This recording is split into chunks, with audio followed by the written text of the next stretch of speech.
itu seharusnya malah jadi aturan main.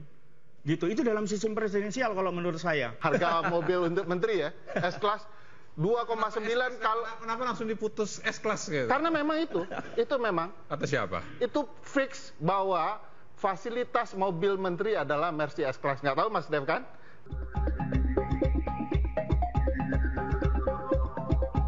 Pada saat untuk pembentukan kabinet, beliau meminta saya untuk menjadi Menteri Keuangan kembali.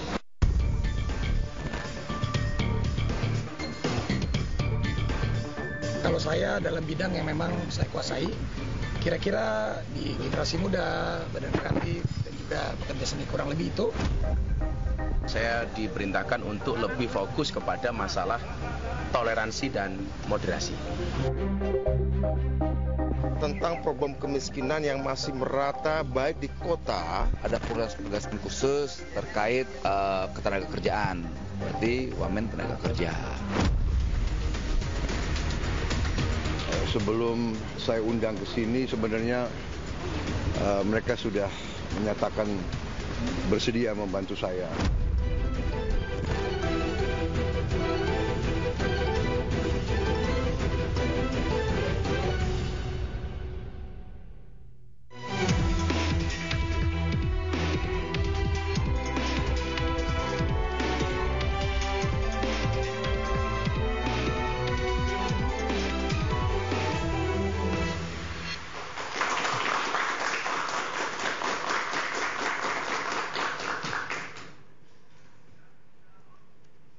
Pemirsa, 4 hari terakhir menjadi hari yang sibuk di Kertanegara dan Hambalang. Mulai dari politisi, akademisi, loyalis, artis dipanggil oleh Presiden terpilih Prabowo Subianto dan usut punya usut. Mereka rencananya akan diproyeksikan sebagai calon menteri dan juga menteri.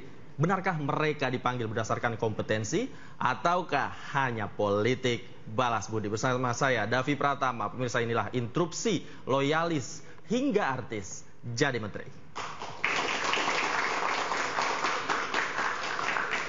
Dan pemirsa, saya tidak sendirian. Saya sudah bersama dengan sejumlah narasumber. Yang pertama saya langsung perkenalkan Bang Dev Laksono, politisi Partai Golkar. Selamat malam, Bang. Selamat malam. Apa kabar, Bang? Berikutnya ada Bang Igor Dirgantara, pengamat politik sekaligus Direktur Eksekutif Survei dan Polling Indonesia. Bang Igor, selamat malam. Malam, Mas David. Selanjutnya ada Bang Ferry Amsari, pakar hukum tata negara. Selamat malam, Bang Ferry. Malam. Dan masih ada satu orang narasumber lagi yang sebentar lagi sampai, ada Bang Ray Rangkuti, pengamat politik. Dan sebenarnya pemirsa, malam hari ini saya juga sudah mengundang calon wakil menteri Immanuel Ebenezer, namun nampaknya beliau saat ini masih ada di Hambalang. Dan juga ada teman-teman mahasiswa dari Universitas Negeri Jakarta, dari Fakultas Teknik, jurusan Teknik Mesin. Selamat malam, teman-teman. Dan pemirsa, sebelum saya mulai diskusinya, saya jelaskan dulu aturan mainnya. Silakan berdebat, bapak-bapak silakan adu gagasan. Namun yang pasti jika dikritik, jangan baper. Iya. Demokrasi. Penugasannya tentu sesuai dengan bidang yang selama ini saya geluti. Geopolitik kan tidak sedang baik-baik saja. Geoekonomi juga demikian. Sehingga perimbangan antara barat dan timur lebih berimbang. Jadi kita diskusi cukup lama dan panjang ya selama ini dengan beliau, dan oleh karena itu pada saat untuk pembentukan kabinet, beliau meminta saya untuk menjadi Menteri Keuangan kembali.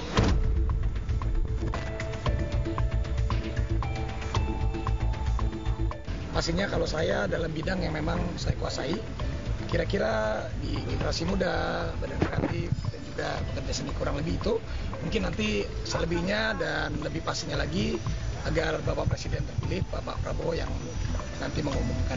Yang jelas bukan wakil menteri. Jadi Bapak perintahkan untuk lebih banyak fokus di bidang moderasi, toleransi. Ada petugas khusus terkait ketenaga kerjaan. Nah, berarti lu udah tahu lah tuh clue-nya kan. Nah, hari ini kan kemungkinan besar banyak kan yang dipanggil Wamen ya. Berarti Wamen tenaga kerja. Beliau meminta bahwa agar saya juga memberikan perhatian khusus bagaimana agar negara kita ini baik, ya kan? Perkembangan mengenai hakim juga dibilangnya supaya diperhatikan. Mengenai kurang lebih 15 atau 16 menteri di kabinet sekarang yang juga dipilih oleh Bapak Prabowo Subianto, itu juga saya kira melalui pertimbangan matang, melalui seleksi-seleksi, melalui pengalaman beliau bergaul, berinteraksi dengan para menteri selama 5 tahun. Alhamdulillah semuanya menyatakan sanggup. Saya memberi beberapa penekanan kira-kira ya arah kebijakan kita.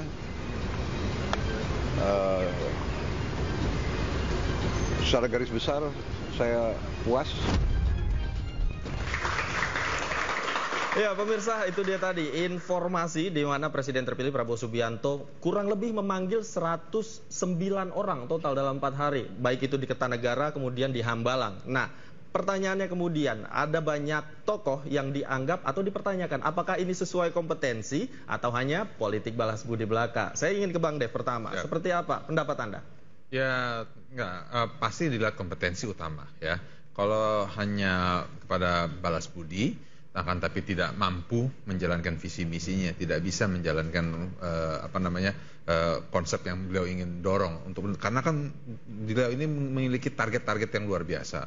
Pembangunan ekonomi 8% itu kan berarti urunannya ke bawahnya itu sangat besar dan ya, seperti ya, hilirisasi salah satunya, lalu peningkatan sumber daya manusianya, lalu juga menaikkan produktivitas sumber daya alam, terus juga mendorong untuk melakukan inovasi di sejumlah sektor dan industri. Nah, ini kan membutuhkan kepemimpinan yang kuat dan beliau telah pertontonkan bagaimana beliau berhasil melakukan reformasi yang drastis di Kementerian Pertahanan sehingga bisa mendorong reformasi peralatan dan juga pendidikan di dalam tubuh TNI itu sendiri, dan itu yang akan dijalankan di seluruh sektor pemerintahan. Dan itu untuk itu bisa jalan, dia membutuhkan pembantu-pembantu yang benar-benar bisa berjalan sesuai dengan pace yang dia ciptakan. Oke, termasuk sejumlah selebriti yang dipanggil, kemudian seniman di sana, kemudian public figure yang memang publik mengenalnya tidak sebagai background pejabat sebelumnya, namun lebih ke seniman. Tanggapan Anda? Ya, tapi kan nanti kan ditempatkan sesuai dengan porsinya. Kan jabatannya apa kan kita belum diumumkan. Jadi nanti tunggu tanggal 20 sore hari setelah pelantikan, kan pelantikan pada pagi selesai siang. Insya Allah kalau informasi yang saya dengar mungkin menjelang maghrib atau sebelum maghrib beliau akan panggil lagi para calon-calon pejabat ini dan akan disampaikan ke masyarakat mereka akan memegang jabatan apa dan juga tupoksinya seperti apa. Oke, baik. Ya, saya ke Bang Ferry. Bang Ferry, Anda sepakat dengan Bang Dev? Iya, sepakat bahwa ini hak prerogatif presiden. Presiden yang punya hak, tidak boleh diintervensi. Tetapi sebagai publik kan boleh mengkritisi kan, itu daulat publik juga. Nah, kritik pertama, memang kalau di dalam pembagian kekuasaan dalam sistem presidensial ada 3 hal yang berkaitan dengan pengangkatan para menteri. Pertama, disupport oleh partai. Kedua, expertise, keahliannya. Dan ketiga, loyalitasnya, loyalitinya. Tetapi kan juga tidak harus 109 orang diangkat. Ya. Di dalam sistem presidensial konsepnya adalah efektif, efisien, beda dengan parlementer. Jadi kalau bisa lebih sederhana, agar kemudian bisa lebih ramping, tidak terlalu besar, tidak terlalu gemoy, supaya larinya akan lebih efektif dan efisien ke depannya. Nah, itu sebabnya di banyak negara sistem presidensial yang jauh-jauh lebih baik, jumlah menterinya itu jauh lebih sedikit. Amerika saja yang ngurus banyak hal ya, negaranya itu sangat luas, 9 juta kilometer persegi. Berbanding kita hanya 1,9 kilometer persegi. Jumlah penduduknya juga jauh lebih banyak, 350 juta. Kita 270 juta. Berapa jumlah menterinya? Hanya 15 orang. Oke. Jadi 109 menurut Anda terlalu banyak? Terlalu banyak, terlalu kabinet akomodatif. Semua orang yang berjasa dipanggil, dijadikan menteri dan wakil menteri. Dan itu berlebihan. Di Brazil saja yang kurang lebih polanya agak mirip ya, hanya 23 orang. Di Amerika tadi 15 menteri, 23 kabinet ya. Jadi akan ada sekitar 8 atau 7 kepala badan. Jadi sudah paket. Ini baru menteri dan wakil menterinya. Belum nanti lagi kepala badan dan lain-lainnya. Jadi ini terlalu gemuk, sulit untuk berlari. Apalagi di tengah guncangan ekonomi 8.000 triliun, jadi agak berat ya. Nanti akan ada juga beban anggarannya. Kalau soal nama-nama yang dipanggil, kita lihat tadi ada Raffi Ahmad, kemudian ada Gus Miftah dan yang lain sebagainya. Ya, beberapa orang pekerja seni kenapa harus banyak ya? Kenapa tidak satu aja pekerja seni yang bisa merepresentasikan pekerjaan seni yang lain gitu ya? Nah, ini kenapa semua ditarik ya? Semua ingin dibawa. Segala jasa mau kemudian dibalas dengan jadi menteri dan atau wakil menteri. Berlebihan menurut saya. Jadi Anda sepakat ini balas budi? Ya, ini pasti balas budi. Ya, bukan dilarang balas budi ya. Tetapi kalau semua orang ditarik kan kerugiannya ada di keuangan negara. Proses berjalannya negara akan sembraut ya. Kata orang Melayu centang perenang begitu, berantakan begitu ya. Nah, mestinya ditata sedemikian rupa, disederhanakan, agar juga presiden tidak kewalahan kalau rapat-rapat dengan menteri. Bayangkan kalau rapat pleno bersama para menteri, ada 109 orang yang akan dipimpin. Itu Jakarta hari rapat kabinet itu bisa macet gitu ya, bisa melelahkan. Nah, belum lagi bagaimana memastikan negara tidak mengalami kerugian untuk membiayai kebutuhan para menteri dan wakil menteri. Sebelum sampai ke kerugian, saya ke Bang Igor. Bang Igor, Anda sepakat bahwa ini terlalu gemoy, terlalu banyak yang masuk di dalam sana sehingga sulit berlari katanya? Ya, tapi saya mau tanya sama Bang Ferry, tahu dari mana 109 tuh bakal jadi menteri? Ya, kan dipanggil karena memanggil menteri dan wakil menteri. Ya, dari mana Bang Igor tahu itu bukan wakil menteri?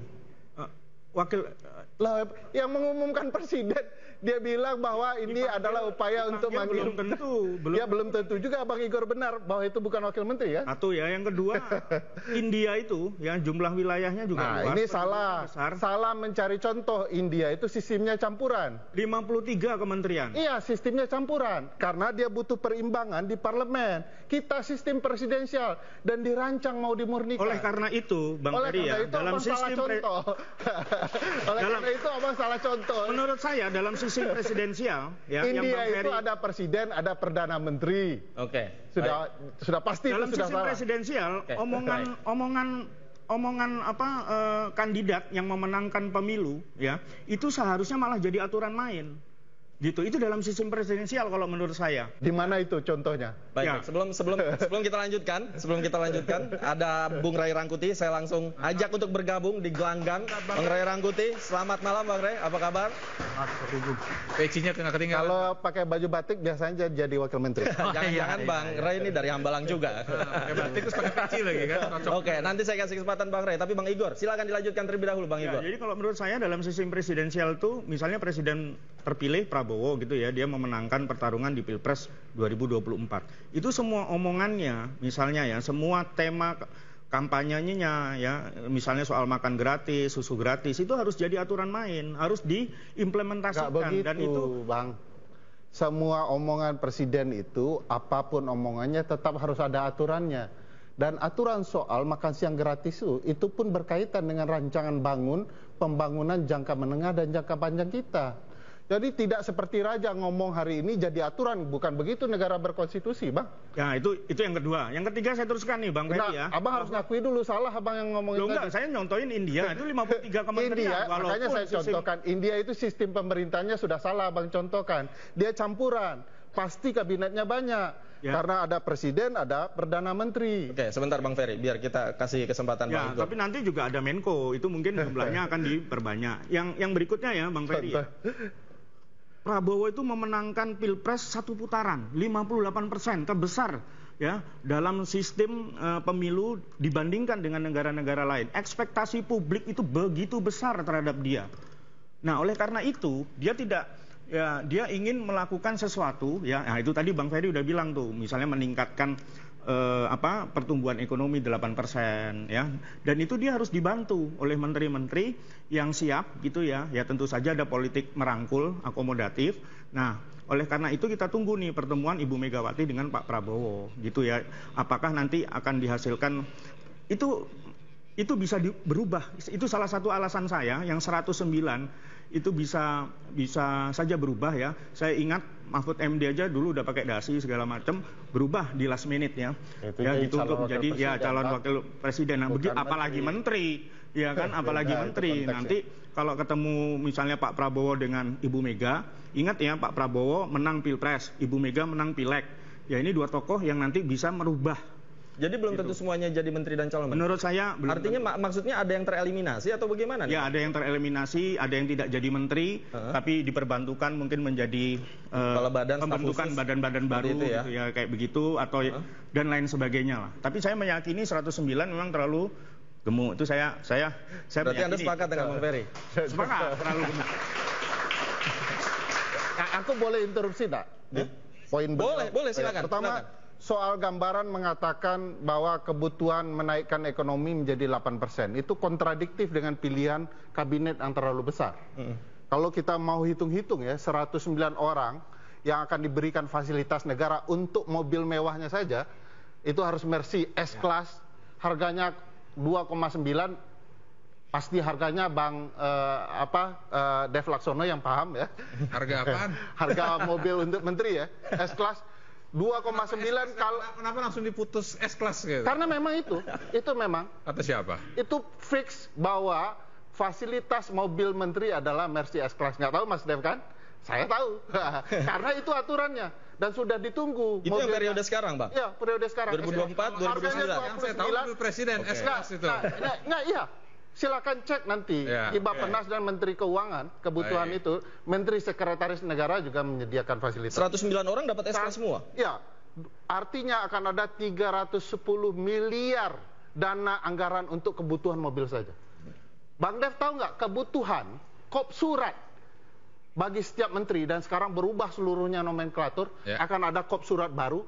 Masing-masing menteri untuk mengubah satu kop dari pusat hingga daerah butuh kira-kira 1 miliar lebih.